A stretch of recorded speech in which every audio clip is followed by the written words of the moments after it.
টুলু মিয়া।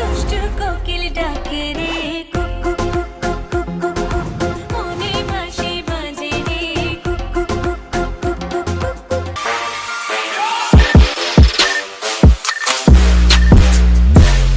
Hello, আমি এবার চলে আসছি কমেন্ট বক্সের নতুন একটা ভিডিও নিয়ে।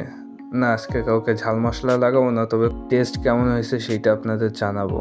মানে কথা বলতে যাচ্ছি আজকে সাকিব খানের ঈদে রিলিজ হওয়া তুফান সিনেমা এবং একই সাথে ঈদে নতুন দরদ মুভির ট্রিজারটা আসছে এইটা নিয়ে। এবার ঈদ সম্পূর্ণ সাকিবময় হয়েছে, তো বেশি কথা না বলে চলুন শুরু করি। টুইস্টটা অনেক ভালো লেগেছে, সবাইকে আমি আমন্ত্রণ করবো যে হলে এসে দেখো। তুফান মুভির ট্রেলার এবং ট্রিজার আসার পর অনেক সমালোচনা হয়েছে যে এইটা কেজিএফ তারপর হচ্ছে অ্যানিম্যাল মুভির কপি। তবে সম্পূর্ণ মুভিটা দেখার পরে আমি বলতে চাই যে না, এটা কোনো কপি না, এটা আসলে ইন্সপায়ার্ড হয়ে জায়গা থেকে নিয়েছে। আমার কাছে কপি মনে হয়নি। আমার কথা হচ্ছে যদি কপিও হয় তাহলে বাংলাদেশের মতো একটা ফিল্ম ইন্ডাস্ট্রি এত অল্প বাজেট নিয়ে যদি কেজিএফ বা অ্যানিমেলের মতো মুভি কপি করতে পারে, এইটা বাংলাদেশের জন্য সাকসেস। আর সেখানে সাকিব খান, আমাদের চঞ্চল চৌধুরী আছে, তারপর মিমি আছে। সবচেয়ে বেশি ভালো হয়েছে শাকিব খান, চঞ্চল চৌধুরী আর মিমি চক্রবর্তী। অসাধারণ যে পারফরমেন্সটা করছে আমি বলবো তারা 100-এর 100 দিছে। যদিও কিছু জায়গায় মনে হয়েছে আরও বেটার হইতে পারতো, কিন্তু সাকিব খান এবার নিজেকে সম্পূর্ণ ভেঙে চড়ে সম্পূর্ণ নতুনভাবে এসে তার ভিতর যা কিছু আছে সব কিছু দিছে। আর আমাদের ডিরেক্টর রায়হান রাফির কথা কি বলবো, তিনি জানেন যে প্রকৃতভাবে একজন অ্যাক্টরকে কিভাবে কাজে লাগায়, তার ভিতর থেকে তার বেস্টটা বের করে নিয়ে এসে ইউজ করতে হয়। বললেন এটা এরকম একটা ছবি বানায় দেখতে, উনি যে সাকিব খানের নামে যে আজে বক্তব্য বলে, ওনারা যদি বলেন এই ধরনের একটা ছবি বানায় দেখতে।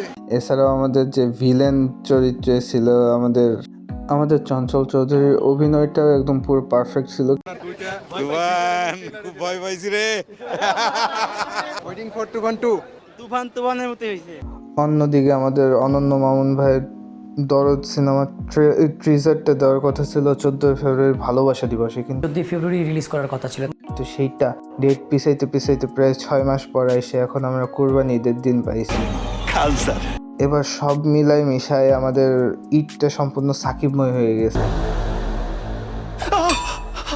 আশা করি সিনেমাটা অনেক ভালো হবে এবং ট্রিজার দেখে যতটা বুঝলাম সাকিব খানকে বিভিন্ন ক্যারেক্টারে কাজ করতে হবে। এইটা একটা ডিসঅর্ডার টাইপের থাকবে, সাইকো থ্রিলার মুভি। তার ভিতর বিভিন্ন ধরনের ক্যারেক্টার থাকবে এবং কখন কোন ক্যারেক্টারে যায় সেইটা সে নিজেও জানে না। এই টাইপের একটা স্টোরি নিয়ে যতদূর যা বুঝলাম খুব থ্রিলিং মুভি হবে। সব মিলাই মিশাই বলবো যে আশা আমাদের অনেক উচ্চ এবং আশা করে আছি যে ভালো কিছু পাবো। সবশেষে আপনাদের সবাইকে ধন্যবাদ জানাবো যে আমাদের সাথে সাপোর্ট করার জন্য, এবং আমরা 100 সাবস্ক্রাইবার পূর্ণ করছি আলহামদুলিল্লাহ, এবং আপনাদের সাপোর্ট ছাড়া এটা কখনোই হইতো না। সবাইকে আন্তরিক শুভেচ্ছা, আন্তরিকভাবে ধন্যবাদ। আসসালামু আলাইকুম। সুপার।